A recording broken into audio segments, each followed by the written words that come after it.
eventos solares, lo que tenemos en un año solar, 4 eventos solares, 2 equinoccios, les decía, 2 solsticios. El equinoccio, el día y la noche duran lo mismo.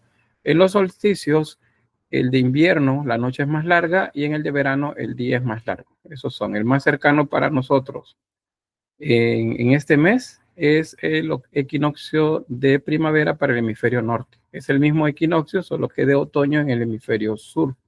Allá van para invierno y nosotros vamos más bien para la primavera y verano. Entonces estamos más o menos por acá en relación al sol. Les decía también que en el calendario litúrgico del catolicismo, el equinoccio es importante porque marca la semana en la que va a celebrarse la llamada Semana Santa, porque la Semana Santa es la primera luna llena después del equinoccio de primavera. Por eso es que la Semana Santa siempre se mueve, y por eso es que en esa semana siempre hay una luna llena. Es la primera luna llena después del equinoccio. Luego les mostraba los dolmen. Estos eran funerarios, no todos se veían como estos, algunos tenían corredores largos que lo llevaban hasta una cámara central muy similar a esta. Les decía también que estaban soterrados, pero con el paso del tiempo la erosión hizo que pues ahora las piedras las podamos ver tal cual como están acá, pero no es que así es que se veían en su estado original. Luego las taulas, les decía, en estos hay marcadores solares, pero también hay altares. Son marcadores solares cuando están orientados hacia un equinoccio o un solsticio, y altares cuando pues hay unas piedras cerca que marcan algún tipo de ritual que se hacía en ese lugar. Después de las taulas, pues lo que tenemos es un cromlech. Los cromlech son construcciones bastante grandes, por eso se les llama megalíticas, o sea, de piedras grandes. Esto es Stonehenge en el Reino Unido, y aquí sí vamos a hacer, antes mejor de, voy a dejar abierto esto de una vez, vamos a hacer otra salida de campo para ver Stonehenge en el lugar. Stonehenge es bien interesante durante el solsticio de invierno principalmente. Vamos a ver.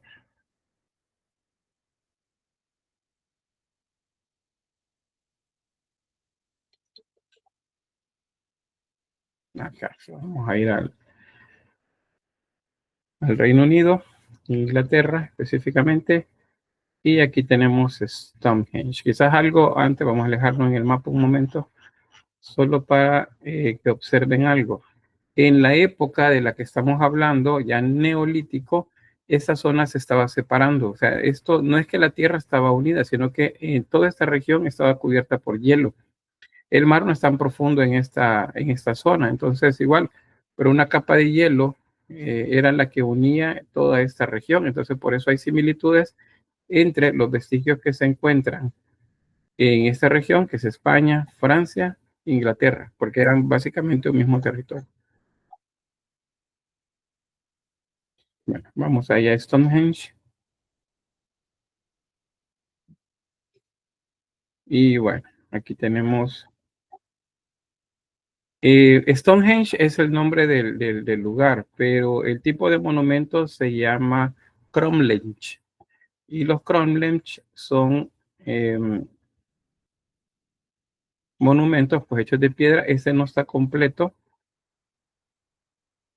Ahí vemos nada más unas partes. Déjenme ver si podemos bajar. Sí. Bien, ahí estamos. Estamos en medio de Stonehenge. Bueno, en apariencia solo son un montón de piedras unidas, ¿verdad? Pero esto aparece en diferentes culturas de la zona, bueno, no diferentes culturas, diferentes como leyendas, digamos, relacionadas a las culturas del norte europeo, porque es bien complejo tratar de explicar la razón de ser de este espacio.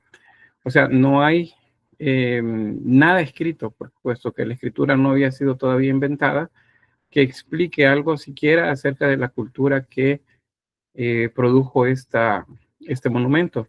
Pero pues los vestigios ahí están. Ahí tenemos, estos se llaman trilitos, se llaman cuando tienen 3 piedras. Y dicen, bueno, pero ¿cómo hicieron para para colocar eso ahí arriba si eran primitivos? Bueno, pues acuérdense, las rampas, las como andamiajes que se hacían, los andamiajes serían con A. ¿Alguna posibilidad de que esas piedras se lleguen, de ver qué dice por acá Daniela, se lleguen a caer? No, en la actualidad están debidamente sujetas, pero fíjense que para que vean que esta gente no era nada primitiva, en estas, ya les digo dónde está una, donde se ve esta. ¿Ven eso que está ahí arriba? Ups, ahí está. Eso que está aquí arriba. Vean que el mouse no me quiere funcionar. ¿Qué se hizo?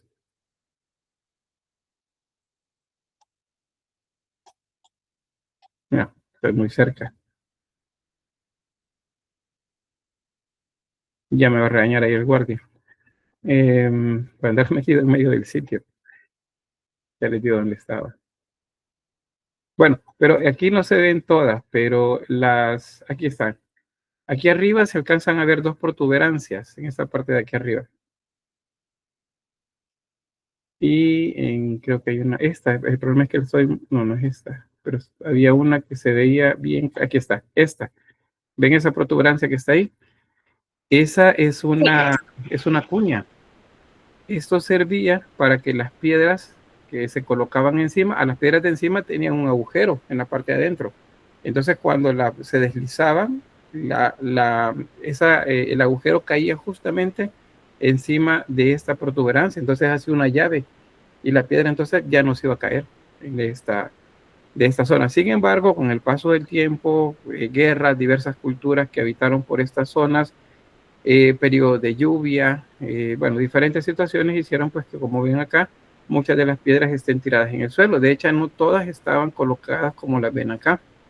Luego del descubrimiento y intervención arqueológica, algunas de estas pues fueron colocadas sobre las otras y fueron levantadas algunas. Entonces, el sitio tiene una intervención, o sea, fue trabajado para que tuviera un poco la apariencia que vemos por ahí. ¿Sí, Lidia? Entonces, estas estructuras no estaban como las anteriores que estaba explicando, enterradas bajo tierra, como las tumbas. Correcto. Estas estaban sobre el territorio, o sea, estaban sobre el suelo. Y aquí alrededor casi no se nota. Bueno, en la vista alta sí se ve, pero acá me está viendo el señor, miren. Ustedes háganse como que no lo ven, para que no lo regañen. Alrededor de esto hay un círculo donde estaban colocados también troncos de árboles. Había como una muralla alrededor de troncos de árboles que de alguna forma protegía el espacio, pero también hacía juego con otra piedra que está más hacia el, déjenme ver, estamos acá en el norte, estamos hacia el norte está hacia allá, creo que tendría que estar como en esta dirección, sí, ya están estas dos piedras, ya me sigue viendo el señor. Hay otra que está todavía un poco más hacia adelante de esta dirección y estas hacen juego con esta que vemos aquí para, vamos a dejar alejarnos un poco, para un efecto. ¿Dónde estaban? Bueno, ya las perdí de nuevo, pero están alineadas con esa. Entonces, ¿qué es lo que pasa cuando sucede el alineamiento del solsticio de invierno? El solsticio de invierno es en diciembre, es la noche más larga del año para el hemisferio norte. Entonces, ¿qué es lo que pasa? Esa alineación que ven aquí, entre esas piedras que están adelante, como piedras altar, en el atardecer, en el amanecer, perdón, de este día, al momento que sale el sol en el horizonte, comienza a alinearse con estas dos piedras que están alejadas del círculo principal. Y luego, si ustedes se ubican en la parte de atrás, que sería esta, bueno, vamos a alentarnos. Acá, si ustedes se ubican atrás de esta, la luz del sol pasa en medio de las dos piedras que están lejos y inicialmente se oculta por una piedra, que es la piedra altar que llaman acá en medio, y luego poco a poco va saliendo sobre la piedra. La gente se ubica atrás de estas de acá, la que está al centro, vean que hay dos aquí, dos acá y una más acá al centro. Se ubican atrás de la del centro y entonces lo que se ve es esto. se ve el sol emergiendo completamente alineado con las piedras. Y dice, bueno, pero ¿y eso de qué servía? Pues es un marcador, les está diciendo el momento en el que las noches más largas van a iniciar y el periodo del invierno va a ser todavía más fuerte. Cuando se acercaba el siguiente evento solar, que es el equinoccio de primavera, es seguro que el Sol está ubicado un poco más hacia uno de los extremos de acá. Y luego se iba moviendo en otra dirección, pero solamente sucedía ese alineamiento por acá. Creo que en el solsticio de verano, fíjense que sucede algo que no es algo planeado, según entiendo, pero en Nueva York, en junio, que es el equinoccio, no, el solsticio, perdón, de verano, hay una, no sé si en el Times Square, en medio de los rascacielos, el sol se posa justamente en medio de la calle. No fue tanto que lo pensaran así, sino que pues así sucede, y entonces ahora que lo han notado, lo están convirtiendo en todo un evento. Y ver cómo el sol aparece en medio de los rascacielos, algo como esto. Eso sí era ritual. Y ahora, aparte de lo del misterio, digamos, alrededor de Cromlech, de este Cromlech, es que no hay nada escrito, no hay ningún vestigio de la cultura que lo hizo. Y luego no hay ninguna cantera cerca, o sea, no hay ningún lugar donde cortaran la piedra y la sacaran, sino que está alrededor de 40 kilómetros de distancia las canteras de donde sacaron estas piedras. Y son piedras de varias toneladas de peso, entonces, bueno, ¿cómo las llevaron ahí? Y entonces viene lo más fácil para History Channel y les dice extraterrestres, porque los humanos no pudieron hacer eso. Pero lo cierto es que está comprobado que a través de palancas, a través de poleas, utilizando también troncos redondos para deslizar encima de las piedras pesadas, pues estas sí podían moverse en territorio. Acuérdense que el territorio es plano, estas zonas son planas, entonces era un tanto fácil, teniendo una cantidad grande de gente, hacerlo. Ahora, ¿por qué lo hacían? Porque seguramente pensaban que existían seres extraordinariamente mayores que ellos, que hablaban con los líderes, acuérdense, estos reyes sacerdotes, estos chamanes, para decirles que lo hicieran, porque de esa manera se iban a comunicar con ellos. Con el paso del tiempo, los siglos, a la gente pues se le olvida quién lo hizo y luego lo que queda es simplemente el monumento, pero hay gente que tiene el conocimiento y sabe qué es lo que hay acá. Lee el calendario, lee la posición del sol con respecto a esto y entonces sabe qué es lo que viene, sabe cuándo viene el periodo de frío, cuando comienza a aumentar el calor y a reverdecer la tierra, que es primavera, luego cuando viene el verano, la época de las siembras, por ejemplo, luego la cosecha cuando comienza a hacer frío, que es el otoño, y luego otra vez el invierno, y así sucesivamente. Esos ciclos se repiten eternamente, entonces es fácil controlarlo, pero les decía ayer la frase, el conocimiento es poder. Ese conocimiento no lo tienen todos, lo tienen solamente aquellos que saben que es a través de él que pueden dominar al resto de la comunidad. Entonces así es como se van afianzando los reyes que veremos en las culturas siguientes. Aquí hay unos diagramas acerca de cómo, bueno, dice, ¿hay alguna posibilidad que esas piedras se llamen? No, bueno, eso ya les respondo. Aquí hay algunos diagramas de cómo se supone que los elevaron, cómo fueron elevados. En la actualidad usaron grúas y equipo moderno, ¿verdad? Pero en aquella época no habían grúas, pero habían rampas, habían palancas, había tracción humana, que es lo que están viendo acá. Habían como manera de tarimas que iban subiendo para ir colocando las piedras en la parte superior. Claro, es mucho trabajo, ¿verdad? Mucho, mucho trabajo, pero pues para los líderes seguramente valía la pena, porque de esa manera pues podían tener el control de los demás. Bien, en la medida que nos acercamos a las culturas de la edad de los metales, las cuevas, que como ya les había mencionado también, pues siguen utilizándose, pero de maneras diferentes. Las convierten en altares, por ejemplo. Estos es una misma cueva y tiene símbolos de la fertilidad. Le llaman la cueva del el útero de la roca, le llaman. Y esto, visto desde fuera, es la representación de los genitales femeninos, que son símbolos de fertilidad para estas culturas. Pero cuando están adentro de la cueva y ven hacia afuera, entonces se forma un órgano genital masculino. Entonces esto no lo encontraron acá, así, sino que esto lo modificaron, hicieron cortes en la piedra para que poder simular esos dos símbolos que juntos pues son símbolos de la fertilidad. Estos corresponderían a esa etapa de transición entre el neolítico y la edad de los metales. Dígame, Adriana. O sea que por naturaleza las piedras no tienen esa forma. No, no lo tenía. Probablemente tenía alguna forma que les recordaba, ¿verdad? Pero esta sí tiene huellas de haber sido intervenida, o sea, fue cortada, fue picada y la trabajaron con trabajo escultórico, sería, para darle la forma. Esta no la encontraron tal cual así. Okay. Acuérdense que estamos en el Neolítico. En el Neolítico ya se modificaba el entorno. En el Paleolítico es que no. Ahí se ocupaban las cuevas tal cual las encontraban o los abrigos rocosos. Bien, hasta ahí entonces con lo que tiene que ver con arquitectura. Bueno, ahí vieron ya la arquitectura megalítica, la parte simbólica que tiene que ver con el conocimiento del calendario solar, el año solar. Ellos no tenían días, ni semanas, ni meses, ni un día para cada cosa, sino que ellos lo que observaban era el movimiento del sol y de la luna.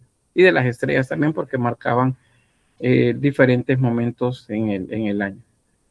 A nivel de esculturas, siempre dentro del Neolítico, pues siguen abundando las figuras femeninas. Acá, eso nos sigue diciendo que lo femenino sigue teniendo una posición de importancia dentro de las comunidades. Acuérdense, es la madre, es la que trae a un nuevo ser al mundo y es la que había tenido desde el Paleolítico, según lo que se infiere de lo encontrado, como el control de las comunidades a manera de chamana, no una reina, no una sacerdotisa, sino como una chamana que manejaba la información principal. Probablemente era la persona de mayor edad en aquel momento. La esperanza de vida, según los vestigios que se han encontrado, no superaba los 40 años. Es rarísimo el caso de alguien que tenga más de 40 años. El promedio andaba como por 30 años de esperanza de vida. Imagínense qué corta era la vida. Por eso comenzaban a recibir bien temprano y a los 10 años pues ya eran guerreros. El caso de las mujeres pues ya muy jovencitas ya eran madres porque la esperanza de vida era muy corta. Bueno, ¿qué más? La cerámica también aparece acá como parte de la escultura porque el barro se modela, se le da forma y se somete a los procesos de cocción, que eso ya aparece acá en el Neolítico. Pero también se encuentran figuras masculinas estilizadas como estas que ven acá, hechas en hueso y algunas en piedra también. Pero mayormente las figuras son femeninas y tienen esas características de tener como mayormente modeladas o esculpidas las caderas, los glúteos, el vientre, los senos, era lo que más se marcaba, porque, les repito, es una representación vinculada a la fertilidad. Aquí tenemos otra, esta es una cerámica, una pieza de cerámica, a esto se le llama terracota. La terracota es una escultura hecha en barro, ese es el término. Y se piensa que tiene entre 4.000 y 3.000 años. Eso la ubica ya en el periodo de transición del Neolítico hacia la edad de los metales. Bueno, hasta ahí con la escultura. En cuanto a la pintura, pues el estilo naturalista va perdiendo espacio. Ayer les comentaba acerca de la habilidad que tenían los seres humanos del periodo paleolítico para representar lo que veían. Si veían algo, un búfalo, un elefante o un caballo, lo representaban en las pinturas muy naturalista, casi que copiado con todos los detalles. En el Neolítico no se hace así.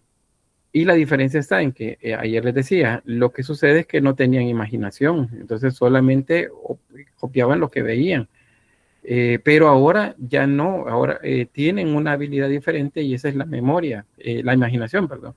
Con la imaginación ahora pueden mover esas imágenes que tienen de lo que observan en diferentes representaciones más abstractas, así se llama. Y por lo tanto son más esquemáticos, más lineales las figuras. Y aparecen también bastantes signos llamados ideográficos. Estos son líneas que simulan cosas inentendibles a nuestros ojos, esquemas a veces que pues probablemente fueron significativos en su momento, pero que nosotros pues no alcanzamos a entender exactamente qué es. Permítanme que tengo que cargar esto.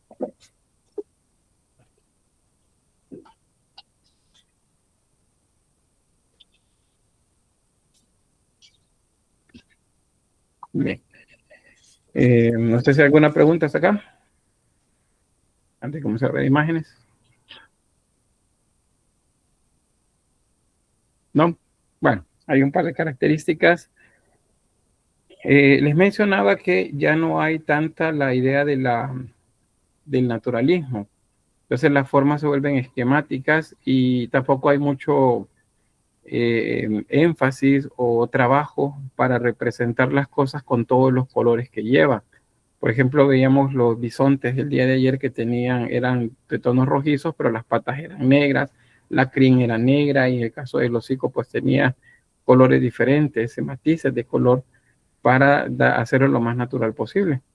En el neolítico, el estilo de las figuras es como es más esquemático. Esta es una cacería la que está representada con arcos y flechas, pero vean que las figuras están bien esquematizadas. Ya no tienen naturalismo. Igual la figura humana es esquemática, es más lineal, ya no tiene tanto detalle. Puede que seguramente andaban ropa, andaban algún tipo de utensilio colocado encima, pero ya no lo vemos, simplemente son líneas. El trabajo de las manos y los ideomórficos que les decía que son como este acá, estos círculos concéntricos. ¿Sí, Raquel? De casualidad, ¿sabe qué tipo de material o qué cosa usaban ellos para hacer eso? Para pintar. Uh-huh. Sí, los mismos que se utilizaban en el periodo paleolítico, o sea, óxidos minerales, algunos tintes vegetales y para mezclarlo como aglutinante, grasa de animal, savia de algunas plantas o sangre también. Con cualquiera de esas cosas lo mezclaban para hacer esa pasta con la que, o esa mezcla de color un tanto más líquida o más espesa para poder pintar. Y también los tizones, la madera quemada, carbonizada para poder dibujar. Todo eso es lo que siempre utilizaban. O sea, en cuanto a materiales no cambiaron, siguieron utilizando los mismos del periodo paleolítico.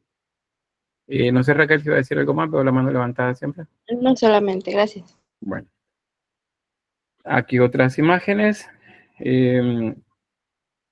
Dentro de las imágenes que se encuentran, hay algunas que parecieran rituales. Por ejemplo, vean que es una figura masculina, se sabe por la representación de los genitales, y figuras femeninas alrededor. Estas figuras femeninas tienen una falda colocada, pero el dorso está desnudo. Se sabe porque los senos también están marcados. Entonces es probable que ese es un ritual de como para llegar a la vida adulta, en la que ya el joven puede comenzar también a ir a buscar animales con los cazadores, por ejemplo, o como guerrero. ¿Por qué es que se da esa explicación viendo esto? Porque en antropología, quienes estudian tribus, por ejemplo, en África o en las regiones de las islas de Oceanía, han encontrado rituales de este tipo que se asemejan bastante a lo que se observan en las pinturas. Entonces ahí es donde se hacen las inferencias, o sea, las suposiciones que tienen bastante de certeza de afirmarla, que las imágenes pues representan eso, rituales de llegada de la vida adulta. Hay un perrito por acá, si se fijan, va corriendo por ahí en medio de la danza. Esta otra que ven acá es una figura femenina y esta está recolectando miel. Tiene el recipiente acá en la mano y esto que ven alrededor son abejas. Esta que está alrededor es un árbol y ahí está el panal, de donde está extrayendo la miel. Vean que el panal es una depresión en la pared, o sea, como si había un agujerito ahí, entonces ellos en su imaginación lo retomaron y lo hicieron el dibujo ahí. Estas son otras más. Las manos aparecen en todas partes del mundo. Hay aquí en nuestro país, en El Salvador, hay en la cueva de Corinto, se llama la Cueva del Espíritu Santo, en Morazán. Más hacia el norte de Morazán, hay un lugar que se llama Marcala, del territorio hondureño, donde está la Cueva del Gigante, y ahí también hay dibujos rupestres y manos también en las paredes. Sobre esto, las imágenes lo que nos muestran son unos danzantes. Esta es una danza y vean, están ataviados como para una ocasión especial, como una fiesta. Esas pinturas colocadas sobre el cuerpo. Y otra vez pregunta, pero ¿y cómo saben que eso era? Porque en los estudios de las tribus actuales hay una similitud bastante grande entre rituales y pinturas sobre el cuerpo, similar a las que se encuentran en las paredes. Significa que son rituales que vienen desde pues tiempos bastante antiguos. Esta otra de acá abajo, en Yabarén, en Tassili, esta también es muy interesante porque Tassili está en el desierto del Sahara. Y bueno, ¿cómo es que hay aquí en el desierto del Sahara nos están mostrando representaciones de animales que viven en lugares donde hay pasto nada más, donde hay suficiente alimento vegetal? Si el desierto del Sahara pues está completamente carente de vida vegetal, al menos como del tipo de vida que conocemos en áreas diferentes a los desiertos, porque los desiertos tienen vida también, hay plantas, hay animales.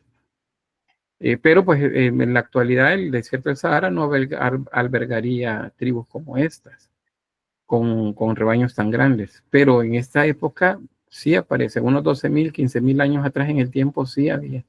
¿Qué es lo que pasó? Pues un cambio climático, un cambio de clima. Acuérdense que entre el 25.000 y el 12.000 años antes de Cristo, o antes de nuestra era, se da por completo el retroceso del casquete polar. Entonces la era de hielo termina y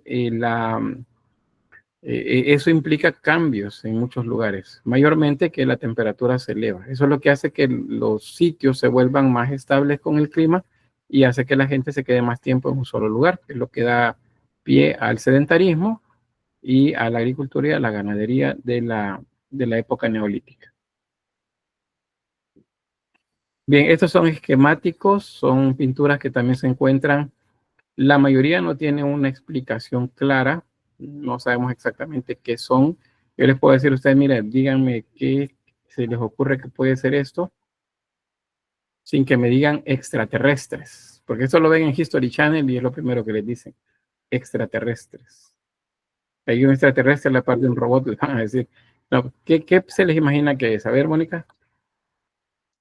Algunos tienen la apariencia de la mantis religiosa. Como esta, por ejemplo. Ajá. Bueno, podría ser una representación esquemática de un insecto, en este caso una mantis. Bien, ¿los demás? ¿Qué me dicen? ¿Sí, Diego? A mí solo se me ocurre que podría ser un gigante. No sé, es solo eso.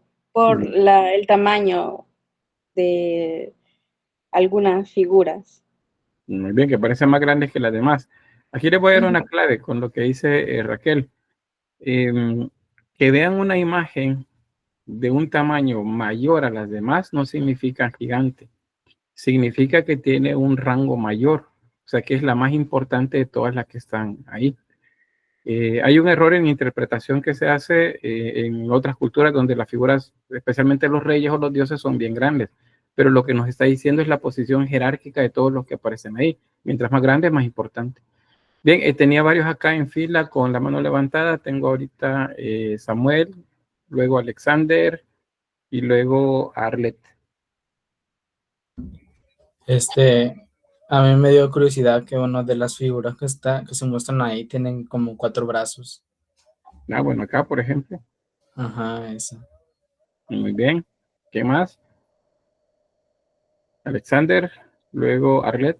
Yo digo que hacen los dibujos que son más grandes que los demás, hace referencia a la relevancia o algo parecido, como usted dijo de jerarquía. Sí, justamente las jerarquías son más importantes. Gracias, Arlet. Buenas tardes. Yo más que todo siento de que podría también ser como una clase de planta o algo por el estilo. Por ejemplo, esta, ¿verdad? Aparecen como helechos, como hojas compuestas. Muy bien. Pues, bueno, en el chat me dicen acá, bueno, Mariam, que tuvo problemas con el Wi-Fi. Benjamín dice, podría ser la flor de un ecosistema. Muy bien, igual que mencionó la compañera. Y José dice, podría ser caballos o animales que montaban. Pues sí, fíjense que yo no les puedo decir que no es eso que me están diciendo acá, porque realmente es bien complicado. Ustedes vieron eso, bueno, se parece a una mantis, me dicen. Bueno, ¿y ese qué pasa? ¿Tiene 3 pies? ¿O qué sucede? O ese, ¿qué pasa? ¿Tiene 4 brazos y 2 pies, 2 piernas? ¿Y estos qué son? Aquí hay otros más. Pues es bien difícil. Algunos ven acá 2 personas puestas de espalda con las piernas recogidas. Es decir, esta es una persona, esta es otra. Otros ven una figura femenina que está abriéndose, probablemente dando a luz acá. Sería esto que vemos acá en el centro. Pero es difícil. Estos tipos de signos, bueno, Diego dice, podría ser simbolismo o una especie de ritual de atuendos para la ocasión también. Ajá, podría ser que tengan colocado algo sobre el cuerpo, por ejemplo, una estola o algo puesto acá que flota y eso hace que parezca que tiene 4 brazos, por ejemplo. Es difícil que lo sepamos. De esta época hay muchos símbolos que no son fáciles de entender. A eso es lo que se le llaman idiomórficos, porque solo son ideas abstractas, no tienen un significado único. Y bueno, y así hay otras más. Vamos a pasar por acá. Esta, por ejemplo, acá abajo, hay representaciones masculinas y femeninas. Y sobre la cabeza tienen algo, que me va a decir, no, extraterrestres, como dice History Channel. No, que las cabezas tengan cosas diferentes al tamaño o a la forma real de un cráneo, significa que tienen que, a ver quién se acuerda, lo vimos la semana pasada.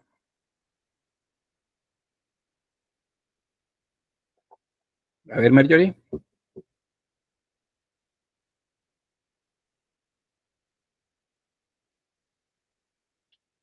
Bueno, no sé qué pasó con Marjorie, pero luego tengo a...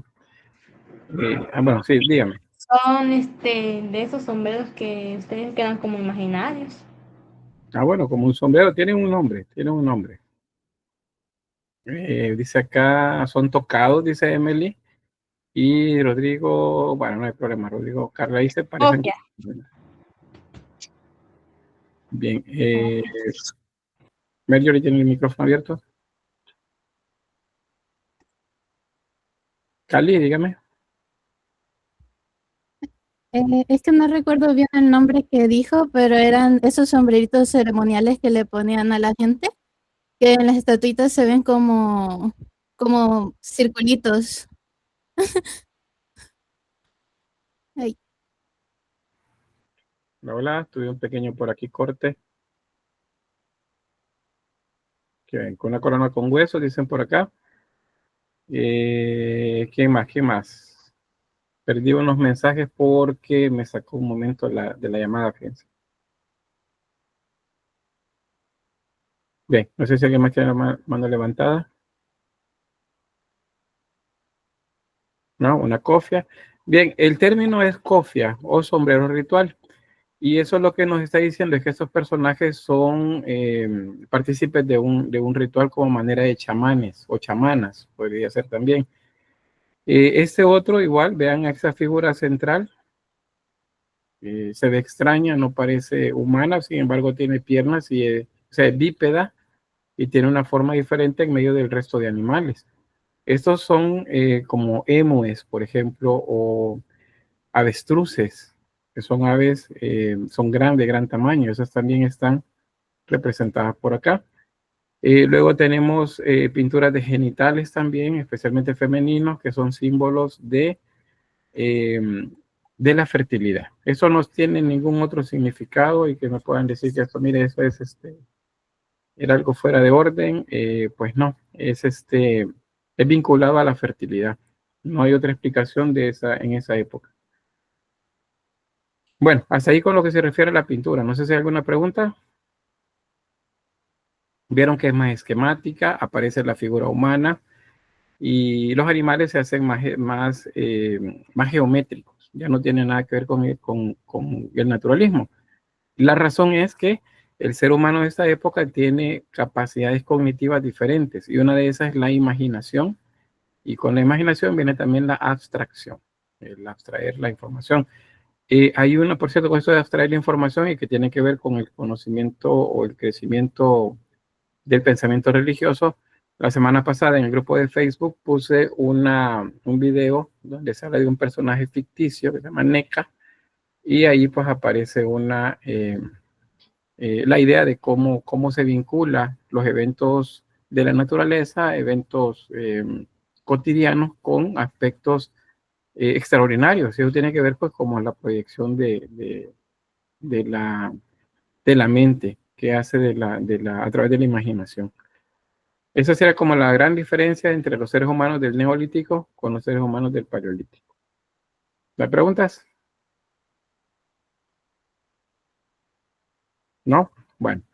La cerámica aparece en el Neolítico. En la época paleolítica o mesolítica, bueno, mesolítica comienzan, pero es hasta el Neolítico donde podemos encontrar ya trabajos hechos en barro que fueron coccionados. ¿Cómo inventaron la cerámica? Pues es algo que no podemos decir a ciencia cierta exactamente, pero se pueden hacer inferencias. Una inferencia es otra vez, es una suposición de cómo a partir de la observación de tribus en la actualidad. Hay unos vestigios que se han encontrado, como este que ven acá, son cestos que están cubiertos por la parte interna de barro. Cubrían por la parte interna de barro y hay han encontrado semillas dentro. ¿Qué significa? Que lo sellaban con barro para poder guardar adentro semillas y que esas semillas pequeñas no se salieran de estos cestos tejidos con fibra natural, vegetal. Entonces, se supone, o suponen más bien acá con esto, que alguno de estos objetos quedó cerca de un fogón, de una fogata que habían hecho, y entonces se quemó la parte vegetal, pero el barro se enduró. Y entonces ellos observaron la transformación de la materia y luego repitieron el ejercicio una y otra vez hasta controlarlo. Y cuando lo controlan, entonces ya pueden trabajar formas más complejas a través de técnicas que fueron perfeccionando, ya no dependiendo de una forma o de un objeto que tuviera mimbre, por ejemplo, o algo natural, sino que directamente haciendo rollos, por ejemplo, y dándole forma. Se sabe también que ya quienes hacían esto allá por el 10.000, 8.000 años antes de nuestra era o antes de Cristo, ya tenían una connotación estética. Ahora podemos decir que hacían algunas líneas, algunos dibujos con la intención de decorar, porque esto que ven acá, ese tipo de cuencos se llaman campaniformes, porque tienen forma como de una campana, por ejemplo, puesta al revés. En la parte externa tienen líneas, tienen patrones hechos con líneas. Esos patrones lineales son decorativos, no tienen ninguna utilidad práctica. O sea, no sirven para nada más que decorar la figura. Entonces ahora por eso se sabe, o por eso decimos que esto tiene una idea estética. No era para uso, era para decorar, para que se viera bien, pero todo es lineal. No hay formas naturalistas pegadas por ahí. Con lo de cómo lo quemaban, pues seguramente la quema de hoguera es la primera que se hace. Eso lo conocemos en la actualidad en las comunidades artesanales primitivas. Aquí por Cojute había un lugar donde todavía hacían lo mismo, ponen en los comales, por ejemplo, las ollas, ponen madera seca, hojas de huerta seca, hacen el montón como una pira, un montón, y luego le ponen fuego. Y cuando el fuego se termina, pues entonces ya está quemado la cerámica, solo que a una temperatura bastante baja. Igual, a prueba y error, llegaron ellos a comenzar a quemar en agujeros, eso se llama quema de hoyo. Y en esa fosa donde colocaban el agujero, con el tiempo aprendieron también que si el agujero tenía piedra, aguantaba más la temperatura y la aumentaba y pasaba más tiempo caliente. Entonces forraron en la parte interna de piedras estos agujeros y adentro metían la cerámica, la cubrían con madera y le ponían fuego. Ahí tenían sus hornos primitivos. Con el tiempo, eso también es lo que se supone dio las primeras ideas de ellos de que esas piedras tenían unas propiedades diferentes. Muchas de esas piedras se derretían dentro del horno. Y si se derretían, significa que son minerales. Y si son minerales, se pueden trabajar. Y ahí es donde aparece la orfebrería en la siguiente etapa de la historia. Y bien, llegamos hasta ahí entonces con el arte del periodo prehistórico. No sé si hay alguna pregunta. Voy a tener la grabación acá para que no nos salga tan grande.